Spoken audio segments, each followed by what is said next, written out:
Hello everyone, সবাইকে আরেকটা নতুন ভিডিওতে স্বাগতম। আশা করছি তোমরা সবাই ভালো আছো, সুস্থ আছো।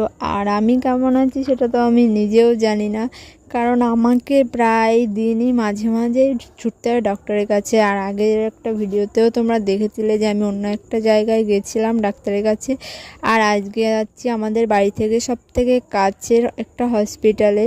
সো তোমরা পুরো ভিডিওটা দেখো, তোমাদের অবশ্যই ভালো লাগবে। আগে কোনো অসুস্থ মানুষকে দেখলে অনেকটা বিরক্ত লাগতো, এটা আমি সত্যি কথা বলছি।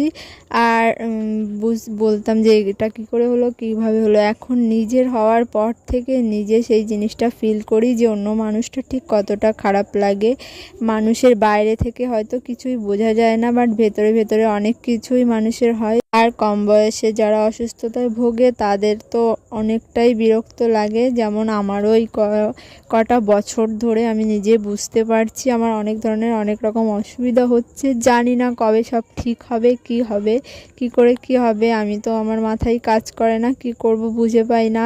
আর এত ছোটাছুটি করতেও ইচ্ছা করে না। আর এই কয়েকদিন ধরে এত বৃষ্টি হচ্ছে, আমি এখানে আসার পরেও বৃষ্টি শুরু হয়েছে। তো আমরা 3-4 ঘন্টা ধরে হসপিটালে বসে থাকার পরে আমাদের কাজ ওই 50% মতন হয়েছে, মনে হয় তাও হয়নি। কতগুলো রিপোর্ট দিল, সেটা নিয়েই টেস্ট করাতে দিয়েছে আমাকে, সেগুলো নিয়ে আমি বাড়ির দিকে চলে আসলাম আর কি স্টেশনে। তারপর সেখান থেকে বাড়িও তো আমার মূলত থাইরয়েডের প্রবলেম ছিল, আর আমি সেই জন্যই গেছিলাম ডাক্তারে দেখাতে। আর ওখানে সরকারি হাসপাতালে কি হয় আর কি, ওই কতক্ষণ লাইন দিয়ে দাঁড়িয়ে থাকার পরে ডাক্তার দেখালাম।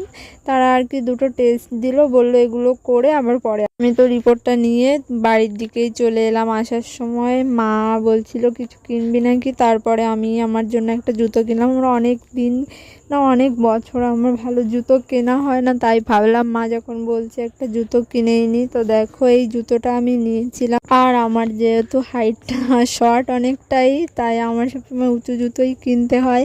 আর এই যে জুতোটা দেখতে পাচ্ছ, কালারটা হালকা গোল্ডেন কালারের মধ্যে ছিল, বেশ আমার তো খুবই পছন্দ হয়েছিল। কিন্তু দামটা শোনার পর আমি তো পুরো অবাকই হয়ে গেছি। আমি আমাদের বাড়ির কাছ থেকে খুব একটা কেনাকাটা করি না, আমি ওই বারাসাতে না হলে এদিকে আমার হাবড়াতে যাই। আমি অনেকটা কম দামে, অনেকটা টাকা আমার সেভ হয়, অনেকটা কম দামে আমি কিনতে পারি। কিন্তু বাড়ির কাছ থেকে এত যে দাম, আমার আইডিয়া ছিল, আগেও নিয়েছি একবার হয়তো।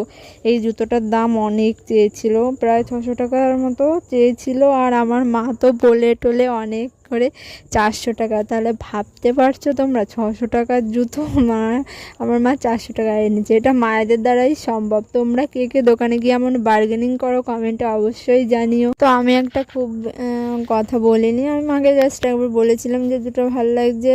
তারপরে মাই ওই দামাদামি করে নিল। আর মায়ের নিজের জন্য এই যে এই জুতোটা নিয়েছিল, মায়েরও এটা পছন্দ ছিল।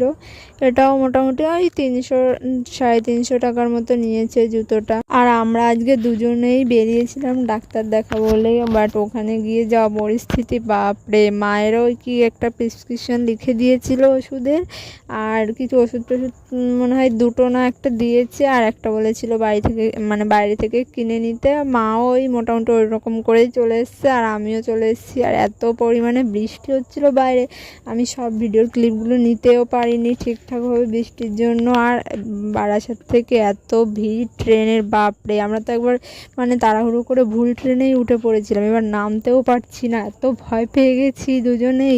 অনেক কষ্টে ঠেলে ঠুলে নেমেছিলাম। আর আজকের ভিডিওটা এখানেই শেষ করছি। তোমাদের ভালো লাগলে অবশ্যই চ্যানেলটাকে সাবস্ক্রাইব করে দিও।